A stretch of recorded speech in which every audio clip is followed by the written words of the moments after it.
ब्रह्मसूत्र ब्रह्मसूत्र ग्रंथ में page number 365 और 365 पर ऊपर से 8 नंबर की पंक्ति है। एवं प्राप्ते इदम उच्यते। मिल गया। तो बात यह चल रही है कि प्रथम अध्याय तृतीय पाद और तृतीय पाद का यह 12 नंबर का अधिकरण है। इस अधिकरण का नाम अर्थांतरत्व व्यपदेशाधिकरणम ऐसा है। और इस अधिकरण का विचार विषय वाक्य बताया कि आकाशो वै नाम नाम रूपयो निर्वहिता ते यदंतरा तद्ब्रह्म तदमृतम स आत्मा इत्यादि। इस वाक्य में आया हुआ जो आकाश यह पद है वह भूताकाश का वाचक है अथवा परमात्मा का वाचक है, ये प्रश्न, ये संशय। तो पूर्व पक्षी प्राप्त हुआ। पूर्व पक्ष ने कहा कि आकाश शब्द भूताकाश में वियत में रूढ़ होने के कारण आकाश शब्द का अर्थ भूताकाश करना ही उचित है। फिर प्रश्न उठेगा कि वो नाम रूप का निर्वहन कैसा करेगा भूताकाश। तब कहा उस पूर्व पक्षी ने कि भूताकाश नाम रूपात्मक जगत को रहने के लिए स्थान देता है, अवकाश दान करता है। तो अवकाश दान करता है, इसलिए नाम रूप का निर्वहनत्व भी उसमें घटित हो जाएगा भूताकाश में। अतः आकाश शब्द का अर्थ भूताकाश ही करना चाहिए, ये पूर्व पक्षी ने कहा। तब सिद्धांती उसको उत्तर दे रहे कि एवं प्राप्ते इदम उच्यते। एवं प्राप्ते इसके ऊपर लिख सकते सिद्धांत। तो सिद्धांती अपनी बात को रख रहे हैं, पूर्व पक्षी को उत्तर दे रहे सूत्र के माध्यम से। तब कहा है आगे कि परम एव ब्रह्म यह आकाश शब्दम भवितुम अर्हति। सूत्र के पदों को लेकर उत्तर दिया जा रहा है। अतः सूत्र का उच्चारण हो चुका है ना, उसका अर्थ भी लिख के दिया था। अब उस जो अर्थ लिख के दिया उसका अर्थ बताता हूं, फिर आगे का भाष्य पढ़ते हैं। तो सूत्रावतरण में कहा था कि आकाशो वै नाम इत्यादि जो वाक्य है, इस वाक्य में विद्यमान जो आकाश शब्द है वह आकाश शब्द का अर्थ भूत आकाश है। ऐसा जब पूर्व पक्षी बोलता है तब उसके लिए उत्तर दे रहे सूत्र के माध्यम से आकाशो अर्थांतरत्वादि व्यपदेशा, ये सूत्र से। तो पदार्थोक्ति में लिखा है कि आकाश, आकाश मतलब क्या? तो आकाशो वै नाम नाम रूपयो निर्वहिता इत्यादि श्रुतौ। इस श्रुति में आकाश शब्दितम परमात्मा एव भवति, अर्थात आकाश शब्द का अर्थ परमात्मा ही है। परमात्मा का ही वाचक आकाश शब्द है, न कि भूत आकाश का। प्रश्न उठेगा क्यों, कुतः? तब हेतु दिया जा रहा है अर्थांतरत्वादि व्यपदेशात्। व्यपदेशात् शब्द का अर्थ होता है निर्देशात्। अर्थांतरत्व का, अन्य अर्थ का निर्देश किया हुआ होने के कारण, अर्थात आकाश शब्द का जो रूढ़ अर्थ है भूताकाश, उस अर्थ का निर्देश न करके उसी श्रुति में आकाश शब्द का अन्य अर्थ बताया है। अतः आकाश शब्द का अर्थ भूताकाश नहीं अपितु परमात्मा है, ये कहना। तो अर्थांतरत्वादि उपदेशात, उसी का व्याख्यान कर रहे हैं। ते यद अंतरा, ते नाम रूपे, यद अंतरा वे नाम और रूप जिसके मध्य में है कि नहीं, जिसके मध्य में अर्थात जो नाम रूप से भिन्न है। तो वही कहा, तो जिससे नाम रूप भिन्न है वो है आकाश शब्द का अर्थ। ते यदंतरा, ये कहा। फिर वो कौन है? तो उसी श्रुति में आगे बताया कि तद ब्रह्म तद अमृतम तद आत्मा इति। आगे इति श्रुत्युक्त आकाश शब्दार्थस्य, श्रुति में कहा गया जो आकाश शब्द, उस आकाश शब्द का अर्थ जो है वो कैसा अर्थ है? तो वह अर्थ नाम रूपाभ्याम अर्थांतरत्वेन, नाम मतलब भिन्नार्थत्वेन, नाम रूप से भिन्न अर्थ के रूप में उसका व्यपदेश हुआ है, निर्देश हुआ है।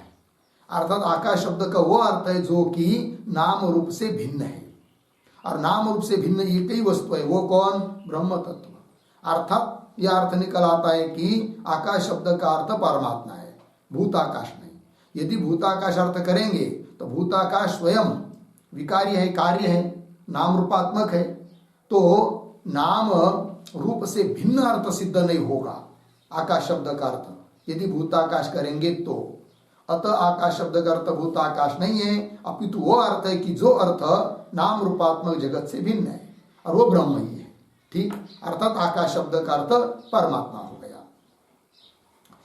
इति श्रुत्युक्त आकाश शब्दार्थस्य नाम रूपाभ्याम, अर्थात नाम रूपात्मक भूताकाश जो है ना, उससे भी अर्थांतरत्वेन, उससे भी भिन्नार्थत्वेन, भिन्न के रूप में व्यपदेशात निर्देशात, निर्देश हुआ होने के कारण आकाश शब्दितः न भूताकाश भवति, आकाश शब्द का अर्थ भूताकाश नहीं है।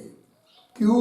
भूताकाश से नाम रूपात्मकत्वात्, भूताकाश स्वयं नाम रूपात्मक है, और जो स्वयं नाम रूप स्वरूप है वह नाम रूप से भिन्न हो सकता है क्या? नहीं होगा। और आकाश शब्द का अर्थ वो बताया जो कि नाम रूप से भिन्न है, वही कह रहे। तो भूताकाशस्य नाम रूपात्मकत्वात् किंतु नाम रूपाभ्याम भिन्नम ब्रह्म एव आकाश शब्देन इह प्रतिपाद्यते इत्यर्थः। इसलिए नाम रूपों से भिन्न जो ब्रह्म है वो ब्रह्म तत्व ही आकाश शब्द से यहाँ पर श्रुति में बताया जा रहा है। तथा च तत्र एव श्रुतौ, और उसी श्रुति में वाक्य शेष उस श्रुति के अंतिम में आया है क्या? तद ब्रह्म, वही ब्रह्म है, तद अमृतम, वही अमृत स्वरूप है, स आत्मा, वही आत्मा है, इति। इस प्रकार नाम रूपयोः निर्वाहकस्य आकाशस्य ब्रह्मत्वादिना निर्देश अस्ति। नाम रूपों का निर्वाहक जो आकाश, जो उसका ब्रह्मत्वादिना, ब्रह्म के रूप से, ब्रह्म रूप से निर्देश है कि नहीं? इत्यतः ऐसा होने के कारण आकाश शब्दित परमात्मा एव भवति, आकाश शब्द का अर्थ परमात्मा ही होता है, न कि भूताकाश। ठीक, आइए, ये हो गया भाई इस सूत्र का अर्थ। अब भाष्य में आइए, तो कह रहे हैं एवं प्राप्ते इदम उच्यते परम एव ब्रह्म इह आकाश शब्दम भवितुम अर्हति। थोड़ा अन्वय, यह आकाश शब्दम पीछे, परम एव ब्रह्म भवितुम अर्हति। यह इस श्रुति में आकाश शब्दम अर्थात आकाश शब्द का अर्थ परम एव ब्रह्म, परमात्मा ही होने योग्य है, भवितुम अर्हति। फिर प्रश्न उठेगा कस्मात्, क्यों परमात्मा अर्थ कर रहे हो? तो बता रहे अर्थांतरत्वादि व्यपदेशात्, ये प्रतीक है, सूत्रस्थ पद है। अर्थांतरत्वादि व्यपदेशात् मतलब भिन्न अर्थ के रूप में, भिन्न अर्थ क्या? आकाश शब्द का जो अर्थ है भूताकाश है कि नहीं, वो नाम रूपात्मक है, और नाम रूपात्मक जो नाम रूप से भिन्न अर्थ का निर्देश हुआ होने के कारण आकाश शब्द का अर्थ परमात्मा है, वो लिखा। अर्थांतरत्वादि व्यपदेशात्, भिन्न अर्थ का व्यपदेश निर्देश होने के कारण आकाश शब्द का अर्थ ब्रह्म है। उसी का स्पष्टीकरण कर रहे आगे, ते यद अंतरा तद ब्रह्म, ते नाम रूपे, यद अंतरा जिसमें है, अर्थात जो नाम रूप से भिन्न है वही है ब्रह्म। ठीक, इति ही नाम रूपाभ्याम अर्थांतरभूतम आकाशम व्यपदिशति। इति ही मतलब इस श्रुति के द्वारा क्या जी? नाम रूपाभ्याम, नाम और रूप से अर्थांतरभूतम मतलब भिन्न रूपम, भिन्न स्वरूपम है कि नहीं, भिन्न करके क्या? तो आकाशम व्यपदिशति, आकाश का निर्देश किया जा रहा है भिन्न रूप से। किससे भिन्न? नाम रूप से जो भिन्न है। तो नाम रूप से भिन्न, नाम रूप से रहित एक ही तत्व है, वो कौन? ब्रह्म तत्व। अर्थात आकाश शब्द का अर्थ ब्रह्म हो जाता है। वही कह रहे इति नाम रूपाभ्याम अर्थांतरभूतम आकाशम व्यपदिशति। हो गया। आगे न च ब्रह्मण अन्यत नाम रूपाभ्याम अर्थांतरम संभवति। वही दिया च ब्रह्मण अन्यत नाम रूपाभ्याम अर्थांतरम न संभवति। वाक्य के आरंभ में जो न है उसका अन्वय संभवति के साथ। तो क्या अर्थ निकला? तो ब्रह्मण अन्यत, ब्रह्म को छोड़कर दूसरा कोई भी पदार्थ ऐसा नहीं है कि जो नाम रूपाभ्याम अर्थांतरम, नाम रूप से भिन्न हो। अर्थांतरम करते भिन्न, नाम रूप से भिन्न हो ऐसा जगत में ब्रह्म को छोड़कर दूसरा कोई भी पदार्थ नहीं है। ब्रह्मण अन्यत नाम रूपाभ्याम अर्थांतरम न संभवति। ठीक ठीक। आगे क्यों ब्रह्म को छोड़कर कोई दूसरा पदार्थ नाम रूप से भिन्न नहीं है? क्यों? कारण दे रहे सर्वस्य विकार जातस्य नाम रूपाभ्याम एव व्याकृतत्वात्। सर्वस्य विकार जातस्य, जितना भी विकार जात, जात मतलब समूह, जितना भी विकारों का, विकार मतलब कार्य, जितना भी कार्य समूह है अर्थात जगत के पदार्थ है, भूत भौतिक सभी पदार्थ, सर्वस्य विकार जातस्य नाम रूपाभ्याम एव व्याकृतत्वात्। नाम और रूप से ही, शब्द और अर्थ इस रूप से ही सभी व्याकृत हुए, व्यक्त हुए, अभिव्यक्त हुए, अर्थात नाम रूप से भिन्न कोई नहीं है। ठीक है। तो ये जो आया नाम रूपाभ्याम एव इत्यादि, उसके ऊपर एक टिप्पणी लिखते हैं। यत्र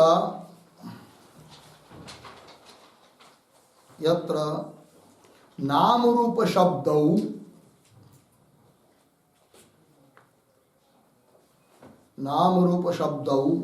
संभूय उक्तौ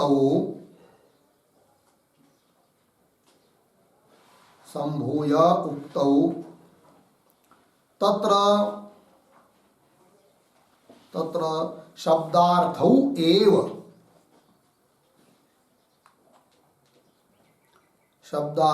एव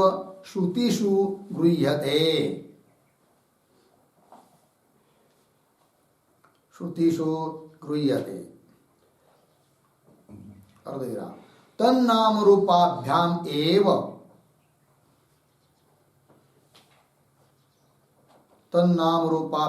एव इत्यादौ तथा दृष्टेः।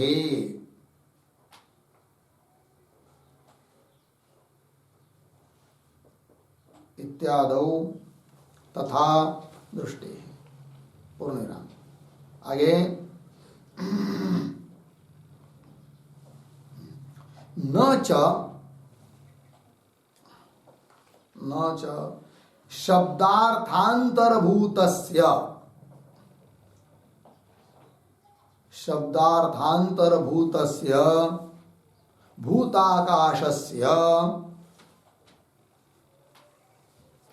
भूताकाशस्य ततः अर्थांतरत्वम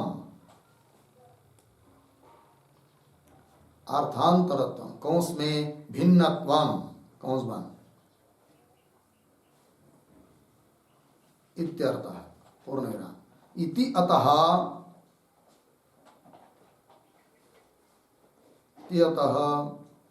भूताकाशः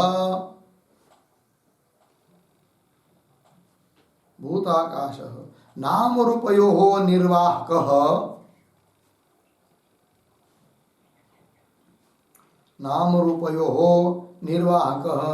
न संभवति।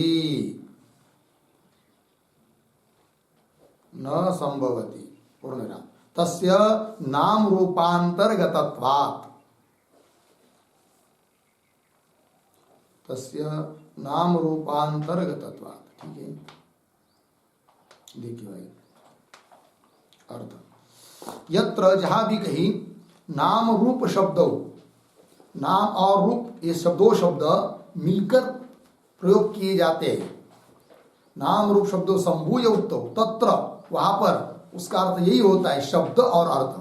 नाम रूप मतलब शब्द और अर्थ। अर्थ शब्दार्थो एव श्रुतिषु गृह्यते। उस प्रकार यहाँ पर भी भाष्य में जो पद है नाम रूपाभ्याम एव, वहां पर भी वही अर्थ लेना है, शब्द और अर्थ, तथा दृष्टि। फिर आगे न च शब्दार्थांतरभूतस्य भूताकाशस्य। भूताकाश क्या है जी? शब्द और अर्थ के अंतर्गत ही है, नहीं कि नहीं? अर्थ है, वो वस्तु है, शब्द है उसके लिए।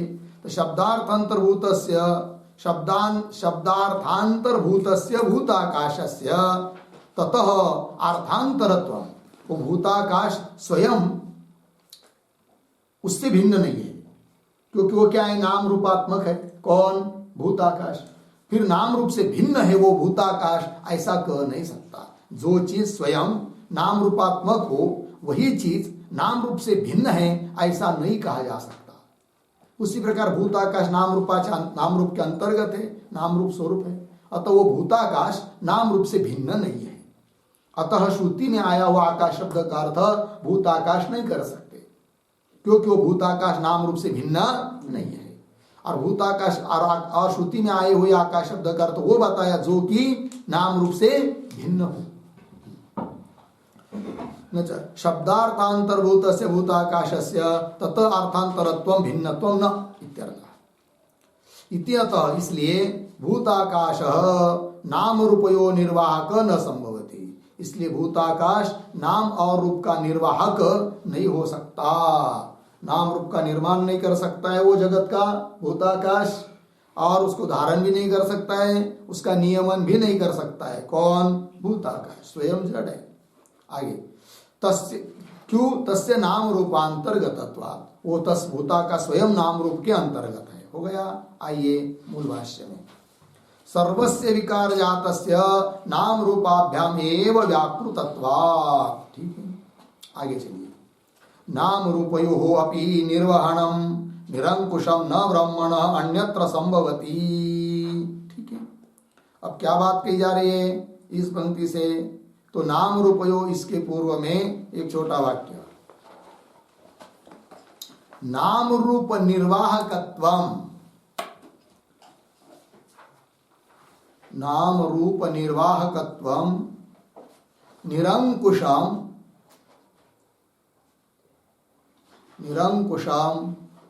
श्रूयमाणम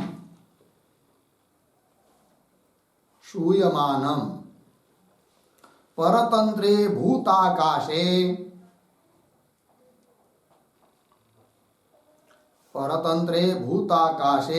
न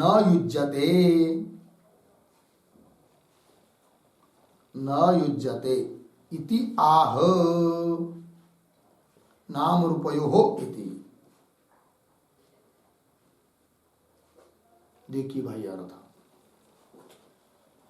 तो नाम रूप निर्वाहकत्वम निरंकुशम श्रूयमाणम, श्रुति ने नाम रूप का निर्वाहकत्व निरंकुश बताया है। निरंकुश रूप से नाम रूप का निर्वाहक है जो भी है, और वह उस प्रकार का निर्वाहकत्व, निरंकुश निर्वाहकत्व भूताकाश में नहीं हो सकता, क्योंकि भूताकाश स्वयं क्या है?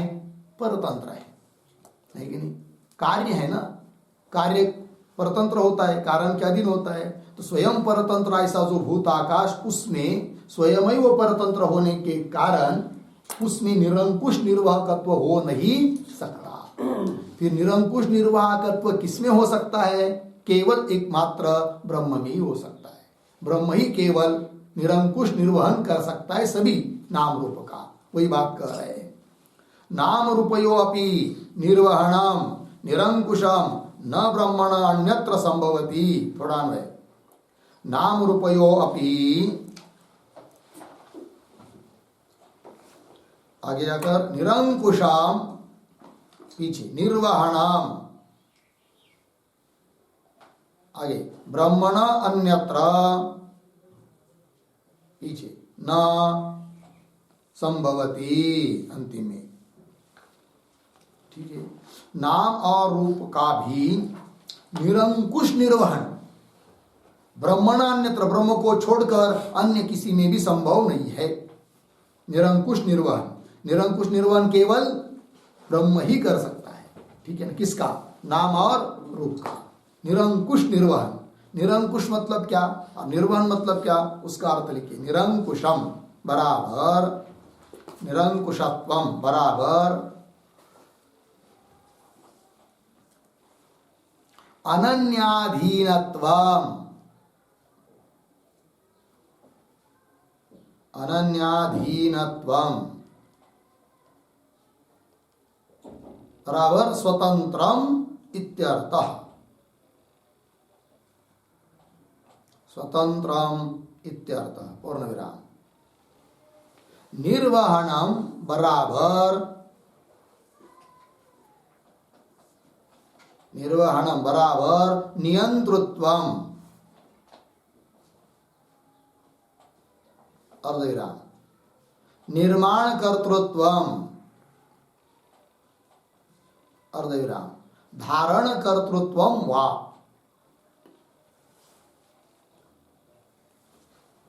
धारण कर्तृत्वम वा। ठीक है जी। आइए, निरंकुश का मतलब क्या? अनन्याधीनत्व, दो शब्द, अन्याधीनत्व अनन्याधीनत्व। जो अन्य के अधीन होता है वो परतंत्र है, और जो अन्य के अधीन नहीं है उसको कहते हैं क्या? अनन्याधीनत्व अर्थात स्वतंत्र। ठीक है। सांकुश निरंकुश, किसी के ऊपर अंकुश है तो स्वतंत्र नहीं हुआ ना, और अंकुश किसी का नहीं है, किसी का दबाव नहीं है, तो वो क्या हुआ फिर? निरंकुश। इस प्रकार निरंकुशत्व मतलब अनन्याधीनत्व, स्वतंत्र इत्यर्थ। और निर्वाण मतलब क्या? नियंत्रण करना, किंवा निर्माण करना, किंवा धारण करना, ये सब अर्थ है। आइए मूल में, तो नाम रूपयोपि निरंकुशम निर्वहणम, नाम रूपों का निरंकुश निर्वहन करना, ब्रह्मण अन्यत्र, ब्रह्म को छोड़कर और किसी में भी संभव नहीं है, न संभवती। ठीक है। आइए आगे, और कैसे उसको और स्पष्ट कर रहे हैं। अनेन जीवेन आत्मना अनुप्रविश्य नाम रूपम व्याकरवाणी। ये क्या बताया जा रहा है भाई? तो अनेन, इसके पूर्व में एक अवतरण के रूप में वाक्य छोटा, अन्यत्र, अन्यत्र नाम रूप निर्वहणस्य, नाम रूप निर्वहणस्य ब्रह्म कर्तृकत्व अवगमात्, ब्रह्म कर्तृकत्व अवगमात् तदेव अत्रापि, तदेव अत्रापि प्रतीयते, प्रतीयते इति आह अनेन इति।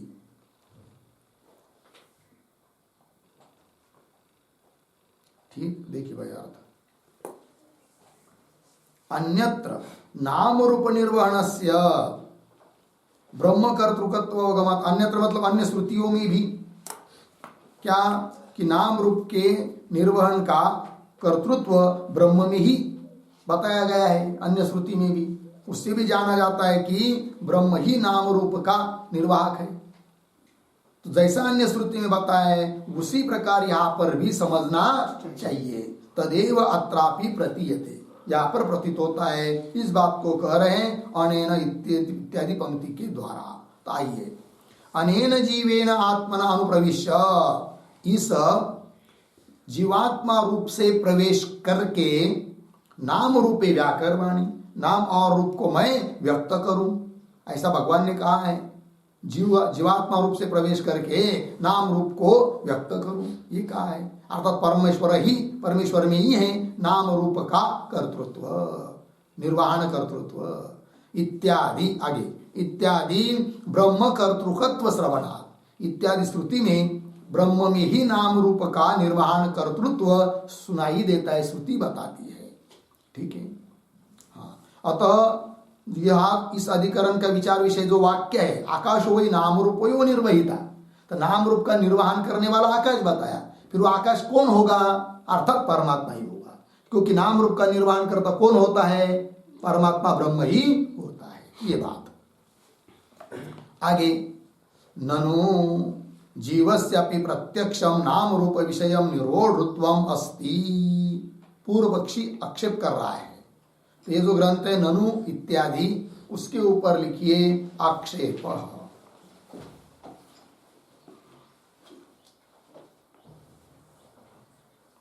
ठीक है, आक्षेप।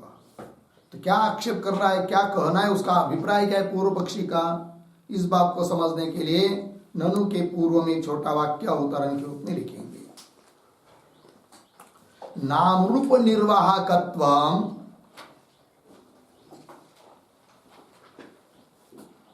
नाम रूप निर्वाहकत्वम ब्रह्मणः असाधारणम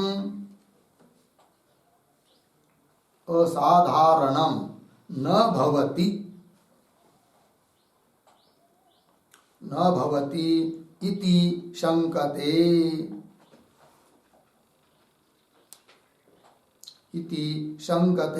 ननु इति। ठीक है।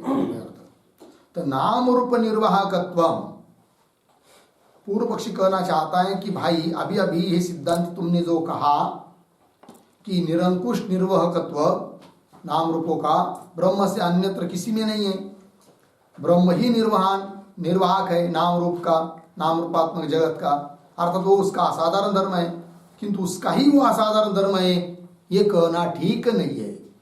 अर्थात नाम रूप का निर्वाहक जैसा तुम ब्रह्म कह रहे हो वैसा और भी है। कौन है वो और? तो वो कहता है पूर्व पक्षी जीव भी नाम रूप का निर्वाहक है, प्रत्यक्ष प्रमाण से दिखाई देता है। अतः कैसा कहते हो तुम कि यहाँ पर आकाशो वही नाम रूपयो हो, आकाशो वही नाम रूपयो निर्वहिता, इस श्रुति में नाम रूप का निर्वहन करता ब्रह्म ही होता है, इसलिए आकाश शब्द करता ब्रह्म ही है, ऐसा सिद्धांत तुम कैसे बोल रहे हो? हाँ, नाम रूप का निर्वहन कर्तृत्व निर्वाहकत्व ब्रह्म को छोड़कर और कहीं नहीं होता, तब यहाँ पर नाम रूप का निर्वाहक होने के कारण आकाश शब्द का अर्थ ब्रह्म करते, किंतु ब्रह्म को छोड़कर भी और कुछ है कि जो ब्रह्म की तरह नाम रूप का निर्वाहक है।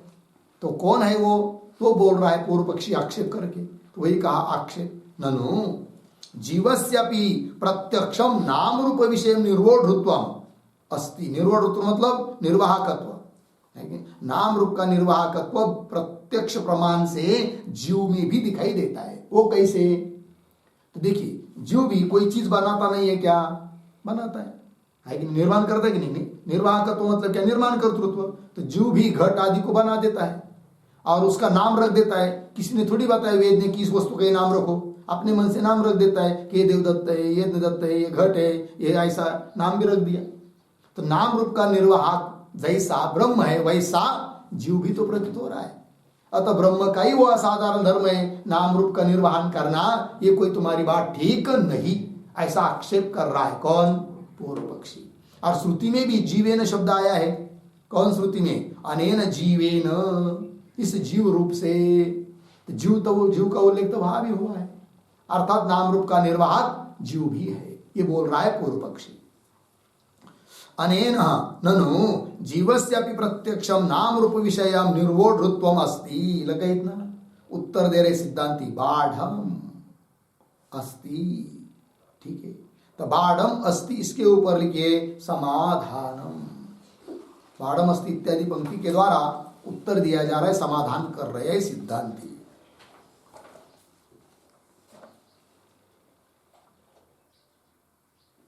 ठीक है, चलिए भाई, तो बाढ़म के पूर्व में एक वाक्य लिखते हैं अवतरण।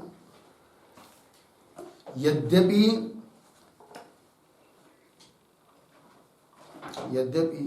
जीवस्य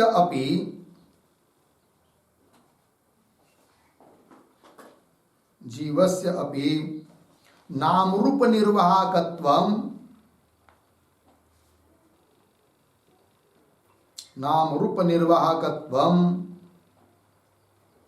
साक्षात् श्रुतम अस्ति। साक्षात् श्रुतम अस्ति। आगे, तथापि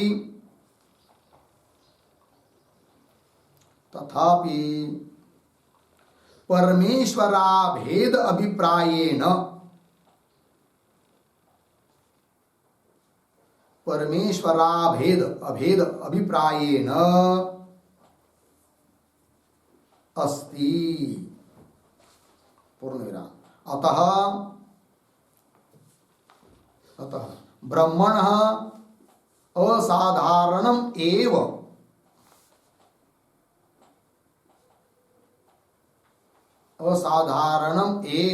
नाम रूप निर्वाहकत्वं भवति। नाम रूप निर्वाहकत्वं भवति इति आह बाढ़म इति।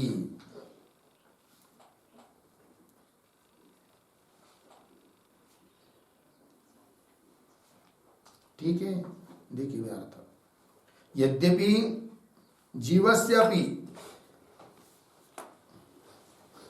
ये ना, क्या कि पूर्व सिद्धांति करे कि यद्यपि जीवस्यापि नाम रूप निर्वाहकत्वम साक्षात श्रुतमस्ति, साक्षात श्रुति ने बताया है, प्रत्यक्ष प्रमाण से भी है नाम रूप निर्वाहकत्व जीव में भी, तो भी वो जीव में है, मतलब जीव कोई परमेश्वर से भिन्न है और वो नाम रूप का निर्वाहक है, ये कहने का अभिप्राय नहीं है।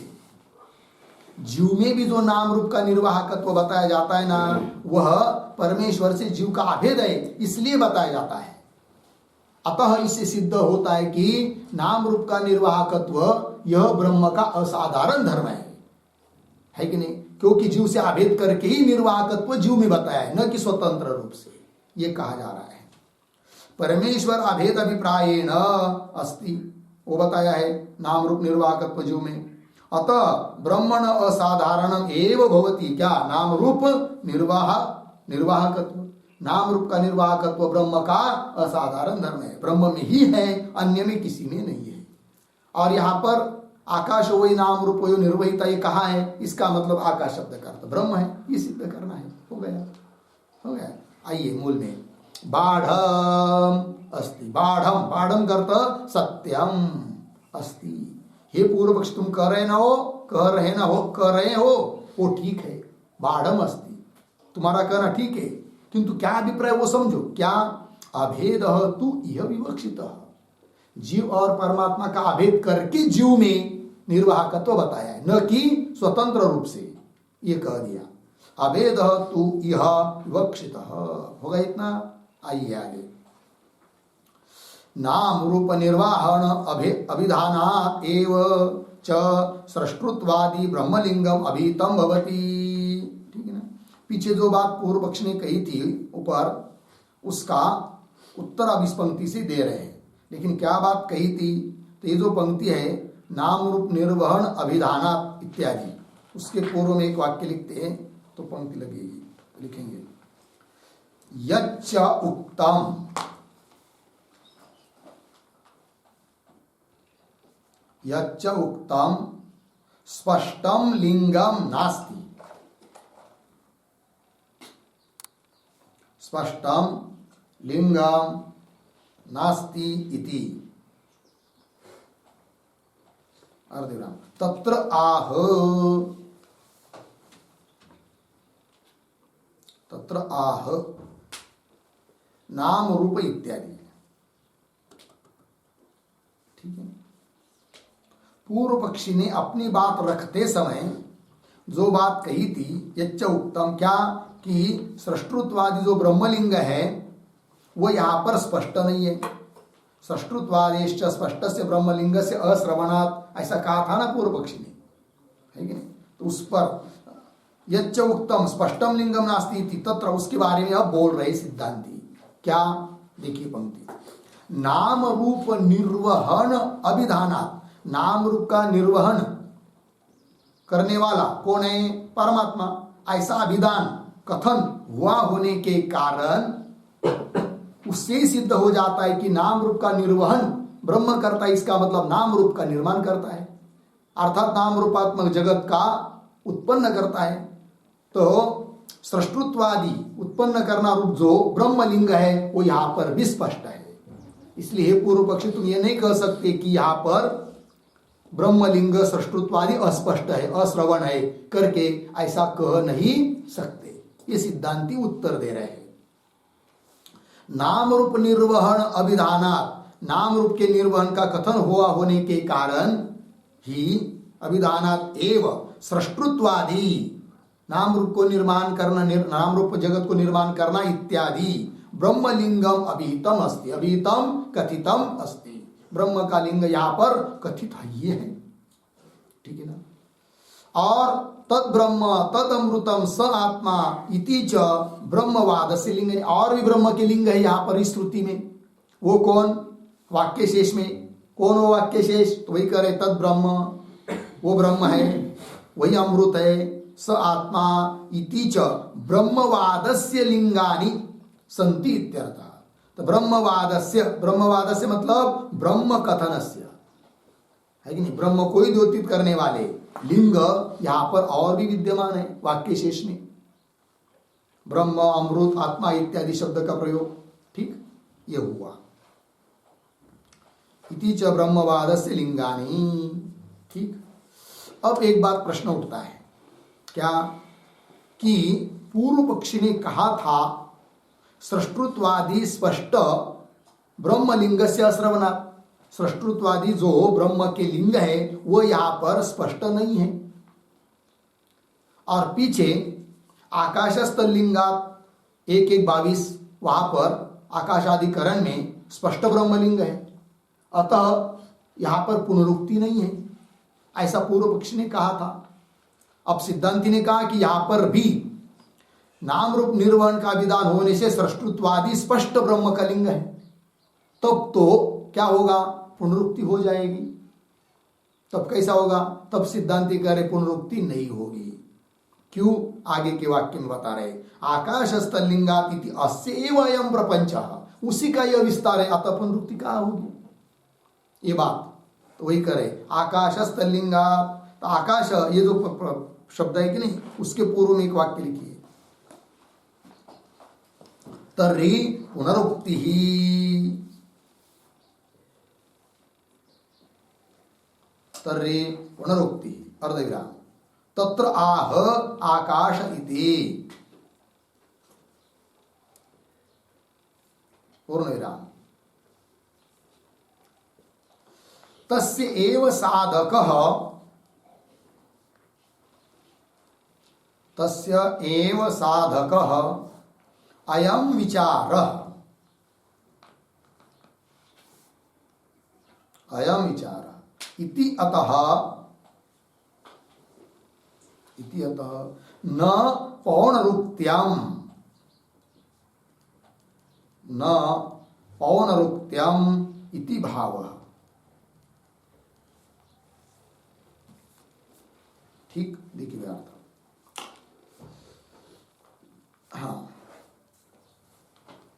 तो ब्रह्मलिंग यहां पर है सृष्टुत्वादि, ऐसा यदि कहोगे तो पुनरुक्ति होगी। तब उत्तर दे रहे आकाशस्थ लिंगात इत्यादि भाष्य पंक्ति से। तो क्या बताया जाएगा कि आकाशस्थ लिंगात अस्य एव, अस्य मतलब 1:22 वहां का जो आकाशाधिकरण है उसी का ही, अस्य एव अयम प्रपंच, प्रपंच विस्तार, उसी का यह विस्तार है, अतः पुनरुक्ति नहीं। वही लिखा, तस्य एव साधक, उसी को सिद्ध करने वाला यह विचार है।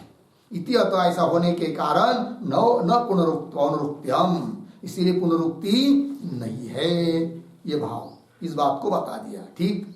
इस प्रकार इस 41 नंबर के सूत्र का भाष्य पूरा हुआ और उसके साथ साथ यह 12 नंबर का अर्थांतरत्वोपदेशाधिकरण भी समाप्त हुआ, ठीक है। फिर आगे 13 नंबर का अधिकरण आ रहा है, यह 13 नंबर का अधिकरण, उसका नाम है सुषुप्ति उत्क्रांति अधिकरणम, ठीक है। 2 सूत्र का यह अधिकरण है और इस पाद का यह अंतिम अधिकरण है, ठीक है। तो सुषुप्ति उत्क्रांति अधिकरणम, तो चलिए फिर इस अधिकरण के बारे में थोड़ा सा लिख लेते हम लोग, फिर उसके बाद सूत्र और भाष्य का विचार करेंगे। तो लिखते हैं शीर्षक 13 नंबर सुषुप्ति उत्क्रांति अधिकरणम, सूत्र संख्या 42-43, 2 सूत्र है। नीचे के पंक्ति में लिखिए, ब्रह्मणः एव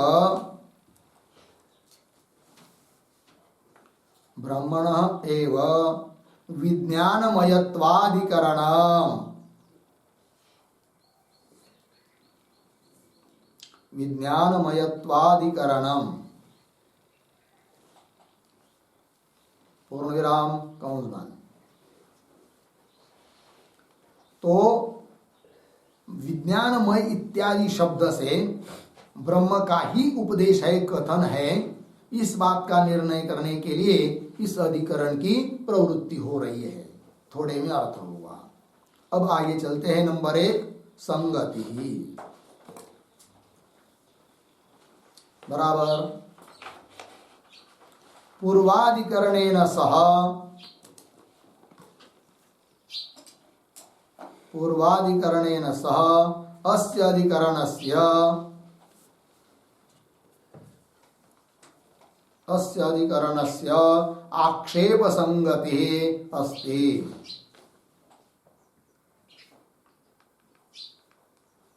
आक्षेप संगति अस्ति। पूर्ण विराम। तथा ही पूर्वाधिकरणे, पूर्वाधिकरणे नाम रूपाभ्याम, नाम रूपाभ्याम भिन्नत्व कथनात्,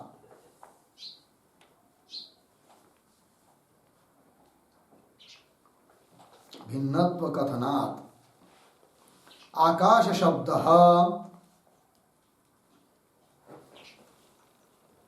आकाश शब्द न भूताकाश परः, न भूताकाश परः किंतु ब्रह्म परः,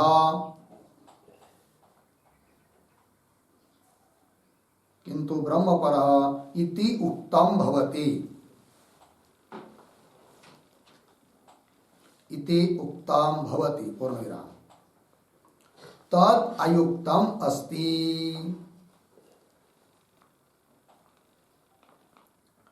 तत् अयुक्तम अस्ति। पूर्णविराम।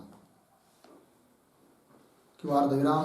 औपचारिक भेदोक्ति संभवात्,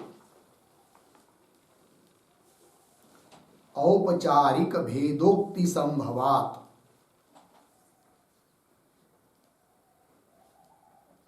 पूर्णविराम। यथा अत्र,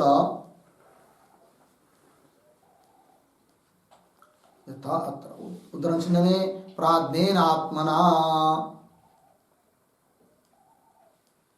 उद्धरण चिन्ह बृहदारण्यक 4:3-21।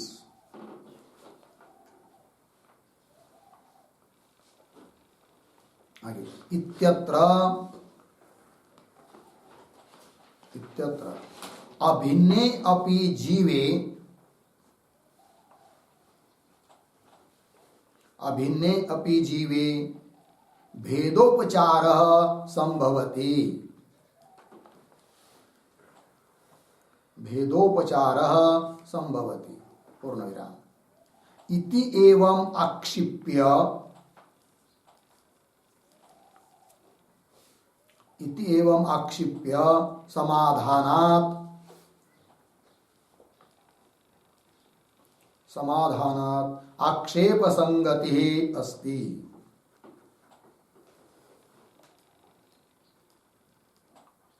आक्षेप संगति अस्ति। ठीक। अर्थ को देखिए भाई। पूर्व अधिकरण के साथ इस अधिकरण की आक्षेप संगति है। वो कैसे? देखो भाई।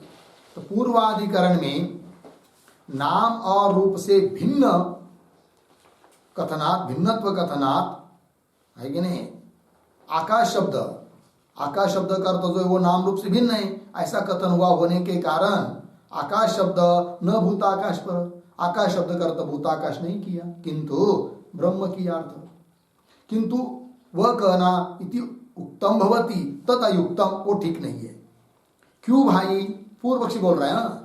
क्यों भाई? औपचारिक भेदोक्ति संभवात, उपचार से भी भेद कर कथन हो सकता है, इसलिए स्वतः भेद करने की जरूरत नहीं कि नाम रूप से जो भिन्न है वो परमात्मा। भूताकाश, आकाश शब्द कर तो भूताकाश ही कर लो, और औपचारिक भेद मान लो तो काम बन जाएगा। इस प्रकार का आक्षेप करके, है कि नहीं। औपचारिक भेदोक्ति संभवात, कैसे? यथा अत्र प्राज्ञेन आत्मना इत्यत्र, प्राज्ञ रूप आत्मा इस श्रुति में अभिन्नपि जीवे, परमात्मा से जीव अभिन्न होने पर भी भेदोपचार संभवति, भेद का उपचार हो जाता है, उस प्रकार वहां पर भी हो जाएगा पीछे के अधिकरण में। यह आक्षेप हुआ और ऐसा आक्षेप करके समाधान करेंगे, है कि नहीं। इसलिए पूर्वाधिकरण के साथ इस अधिकरण की संगति बन जाती है। कौन सी? आक्षेप संगति। प्राज्ञेन आत्मा इत्यत्र अभिन्नापि जीवे भेदोपचार संभवति इति एवं आक्षिप्य, ऐसा पूर्व पक्षी मन आक्षेप मन में करके करता है और फिर सिद्धांत उसका उत्तर देंगे तो समाधानात् आक्षेप संगति अस्ति, हो गया। आइए आगे नंबर 2 विषय।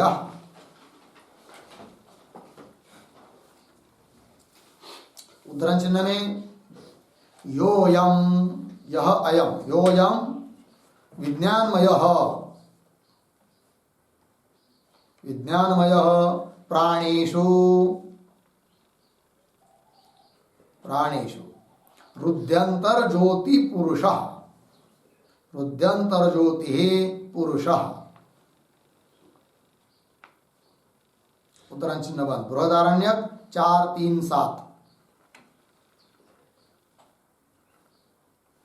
4-3-7 इति वाक्यम,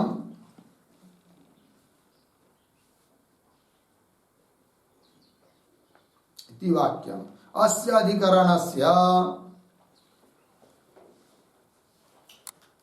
अस्य अधिकरणस्य विचार विषयम वाक्यम अस्ति, विचार विषयम वाक्यम अस्ति पूर्णविराम। अत्र विज्ञानमयः कः, विज्ञानमयः कः इति विचार्यते, इति विचार्यते। ठीक, देखिए भाई अर्थ। तो यह अयम विज्ञानमय प्राणेषु रुद्यंतर, जो यह प्राणों में हृदय के भीतर विज्ञानमय ज्योति स्वरूप पुरुष है, ये वाक्य है। इति वाक्यम, यह वाक्य इस अधिकरण का विचार विषय वाक्य है और इस वाक्य में मुख्य रूप से विज्ञानमय पद का क्या बात है, क्या अर्थ है, इस बात का विचार करने के लिए इस अधिकरण का, अधिकरण की प्रवृत्ति है। तो आइए फिर विषय समझ में आया। आगे नंबर 3 संशय।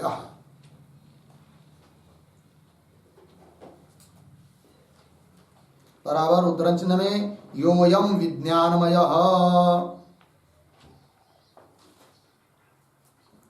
योयम विज्ञानमय उद्धरण चिन्ह बंद इत्यादि वाक्यम, इत्यादि वाक्यम जीवानुवाद परम अस्ति,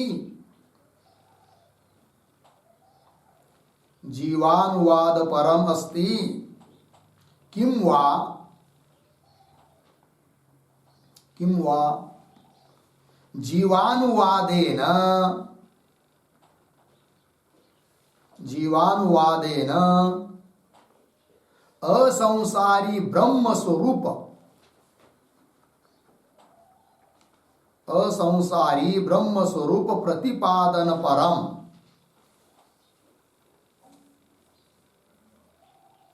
प्रतिपादन परम, कौंस में लिखे संसार धर्मातीत ब्रह्म स्वरूप प्रतिपादन परम, संसार धर्मातीत, संसार धर्मातीत ब्रह्म स्वरूप प्रतिपादन परम, कौन बन भवति इति संशयः जायते, इति संशयः जायते। ठीक, देखो भाई अर्थ।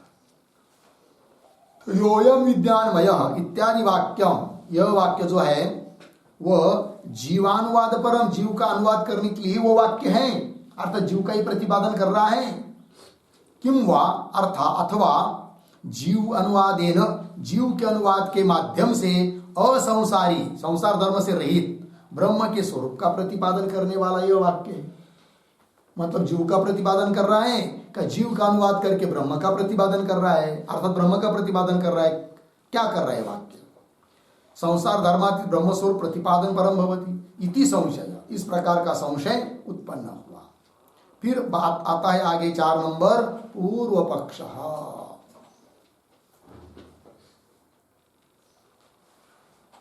तो लिखते हैं उद्धरण चिन्ह, योयम विज्ञानमय, उद्धरण चिन्ह बंद। आगे इत्यत्र विज्ञानमय, विज्ञानमय जीव भवितुम अर्हति, जीव भवितुम अर्हति, पूर्ण विराम, कंस में कुतः प्रश्न चिन्ह, आगे की तरफ बांध देकर कंस बंद।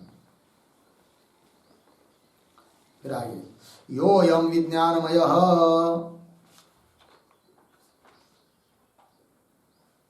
प्राणेषु रुद्यंतर ज्योति पुरुषः, उद्धरण चिन्ह बंद। बृहदारण्यक 4:3-7 अर्धविराम। आगे दूसरे उद्धरण चिन्ह में स वायेशः, स वायेश महान अजः आत्मा,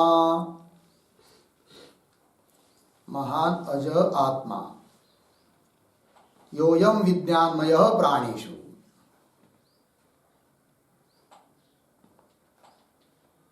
योयम विज्ञानमय प्राणेषु, बृहदारण्यक 4:4-22 इति उपक्रमोपसंवाराभ्याम, उपक्रमोपसंवाराभ्याम पूर्ण विराम इति पूर्व पक्ष,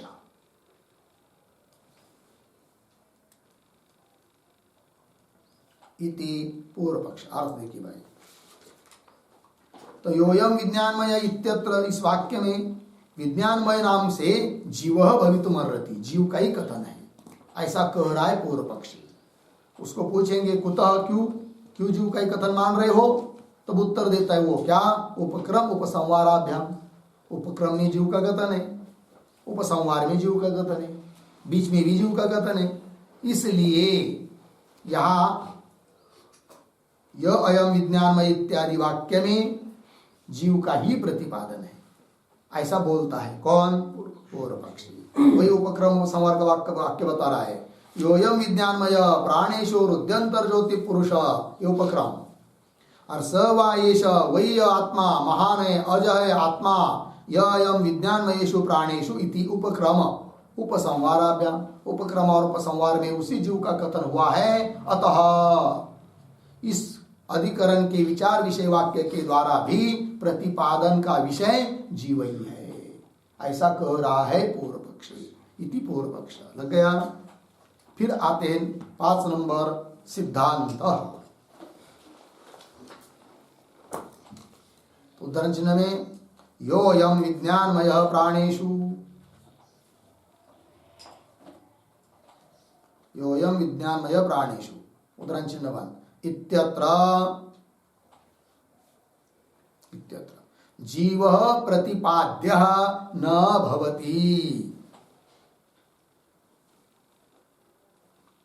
जीव प्रतिपाद्य न भवति, अर्धविराम। लौकिकात्, लौकिकात् अहम प्रत्ययात् एव, अहम प्रत्ययात् एव तस्य सिद्धत्वात्, लौकिकात् अहम प्रत्ययात् एव तस्य सिद्धत्वात्, पूर्ण विराम। जीवानुवादेन, जीवानुवादेन ब्रह्म अत्र प्रतिपाद्यते, ब्रह्म अत्र प्रतिपाद्यते पूर्णविराम। तर्हि जीवादि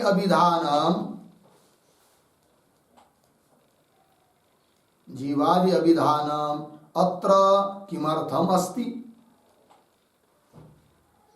अत्र किमर्थम अस्ति इति चेत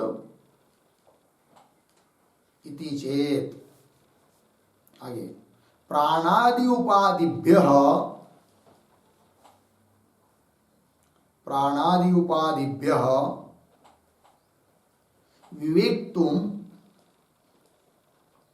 विवेक्तुम उपक्रमे जीवाभिधानम अस्ति पूर्णविराम। आगे अवस्थात्रय संगराहित्यम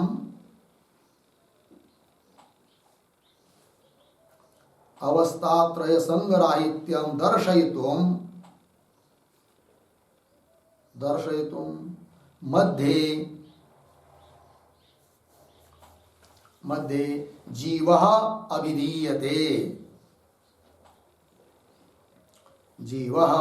अभिधीयते पूर्णविराम। उपसंवारे तो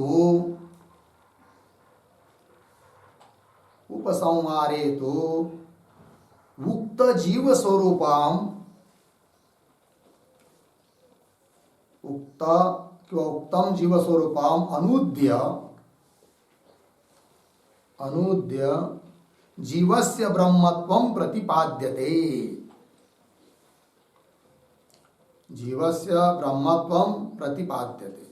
पूर्णविराम। आगे ब्रह्मत्वस्य मानान्तरेण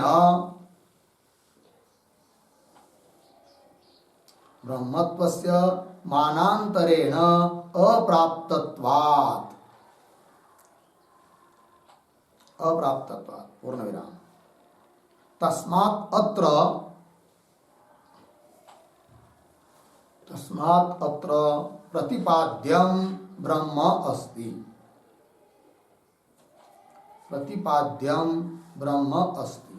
अर्धविराम।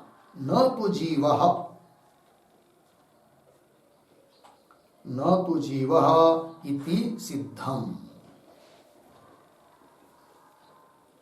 हो गया अर्थ देखिए भाई कि योयम विज्ञानमय प्राणिषु इत्यत्र जीव प्रतिपाद्य न भवति। जीव का प्रतिपादन नहीं हुआ है।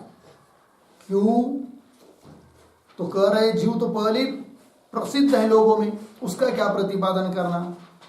तो लौकिकात अहम प्रत्यात, लोक सिद्ध जो अहम प्रत्यय अहम अहम अहम ये जो वृत्ति, उससे अहम प्रत्यात एवं तस्य सिद्धत्वा, जीव से सिद्धत्वा, जीव सिद्ध है, उसका क्यों प्रतिपादन करेंगे? फिर किसका प्रतिपादन हुआ है? तब कह रहे सिद्धांती कि जीवानुवादेन ब्रह्मात्र प्रतिपाद्यते। जीव का अनुवाद किया है और जीव का अनुवाद करके प्रतिपादन ब्रह्म का हुआ है। फिर प्रश्न उठेगा तर्हि ब्रह्म का प्रतिपादन है तो तर्हि जीवादि अभिधानम अत्र किमर्थम? इस प्रसंग में जीव का कथन, जीव का उल्लेख, जीव के धर्मों को कहना, ये क्यों? इसलिए बताया। फिर तर्हि जीवादि अभिधानम अत्र किमर्थम अस्ति इति चेत, ऐसा कोई प्रश्न करता है तो उत्तर दे रहे। तो कह रहे कि भाई उपक्रम, मध्य और उपसंहार। तो उपक्रम में जीव का कथन क्यों है, मध्य में जीव का कथन क्यों है, उपसंहार में जीव का कथन क्यों किया गया है, वो सब बात बता रहे सिद्धांती। तो प्राणादि उपाधि विवेक, तुम प्राणादि उपाधियों से उसको अलग बताने के लिए, उसका अलग रूप से ज्ञान कराने के लिए, प्राणादि उपाधि विवेक तुम अलग रूप से ज्ञान कराने के लिए उपक्रम में जीव का विधान हुआ है, कथन हुआ है। ठीक। फिर मध्य में क्यों हुआ? तो बता रहे अवस्थात्रय संग राहित्यम दर्शयितुम, जो तीन अवस्थाएं जागृत स्वप्न सुषुप्ति, उनका संग उस ब्रह्म के साथ नहीं है, इस बात को दिखाने के लिए अवस्थात्रय संग राहित्यम दर्शयितुम, मध्य बीच में जीव अभिधीयते, क्योंकि अवस्था उपाधि से युक्त जीव की है, न कि परमात्मा की। ये बात उपसंहार में क्यों फिर जीव का कथन है? तब बता रहे उपसंहारे तो उक्तम जीव स्वरूपम अनुद्य, वो जो अभी तक जीव का स्वरूप है उसका अनुवाद करके उस जीवस्य ब्रह्मत्वम प्रतिपाद्यते, वो जीव ब्रह्म ही है, इस बात का प्रतिपादन करने के लिए उपसंहार में जीव का प्रतिपादन हुआ है। इसका मतलब जीव का ही केवल प्रतिपादन हुआ है ये बात नहीं, अपितु जीव का अनुवाद करके ब्रह्म का ही कथन हुआ है ये बात। और ब्रह्म अन्य प्रमाण से प्राप्त नहीं है, इसलिए उसका कथन मानना ठीक है। जीव तो प्रत्यक्ष अहम इस प्रतीति से सबको प्रत्यक्ष प्रतीत है। ब्रह्मत्वस्य मानांतरेण अप्राप्तत्वात्, अन्य प्रमाण से ब्रह्म प्राप्त भी नहीं है, अतः श्रुति उस ब्रह्म का ही प्रतिपादन कर रही है।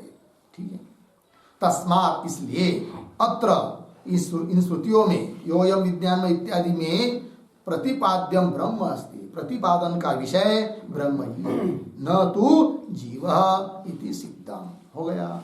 आइए अंतिम में 6 नंबर प्रयोजनम। पूर्व पक्षे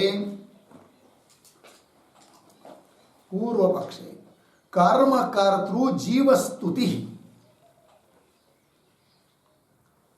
कर्म कर्तृ जीव स्तुति फलम भवति, फलम भवति पूर्ण विराम।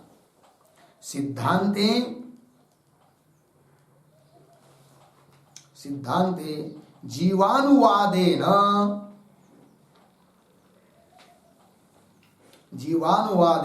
ततः कंस में लिखिए जीवात कंस बंद, कल्पित भेद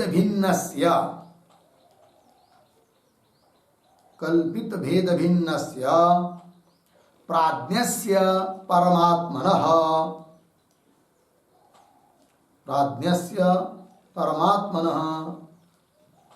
स्वरूपैक्य प्रमीतिः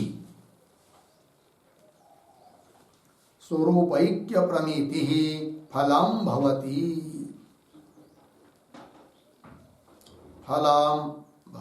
पूर्ण विराम। इति फलभेदः अस्ति, इति फलभेदः अस्ति। हो गया। अर्थ देखिए भाई, पूर्व पक्ष में कर्म करने वाला जो जीव, उस जीव की स्तुति सिद्ध हो जाती है, ये फल मिलता है। यदि जीव का ही प्रतिपादन यहाँ है ऐसा पूर्व पक्षी सिद्ध कर पाता है तो फल क्या? जीव की स्तुति, कर्म करने वाले जीव की स्तुति। वो महान है, अजय, आत्मा इत्यादि। और सिद्धांत में जीव के अनुवाद से ब्रह्म का प्रतिपादन सिद्ध हुआ है, ऐसा सिद्ध होता है तो फल क्या? तो जीवानुवादेन ततः जीवात्, जीव से कल्पित भेद भिन्न जो परमात्मा, उस परमात्मा के साथ, प्राज्ञ रूप परमात्मा के साथ स्वरूप ऐक्य प्रमिति, स्वरूप प्रमिति मतलब ज्ञान, स्वरूप एकता का ज्ञान, परमात्मा और जीव एक ही है, इस प्रकार से ऐक्यता का ज्ञान ये फल हो जाता है। इति फल भेद अस्ति, इस प्रकार दोनों में फल भेद है, यह भी बात बता दी। ठीक है, आगे का विचार कल करते हैं। ओम पूर्णमद पूर्णमिदं पूर्णात् पूर्णमुदच्यते पूर्णस्य पूर्णमादाय पूर्णमेवावशिष्यते। ओम शांति शांति शांति।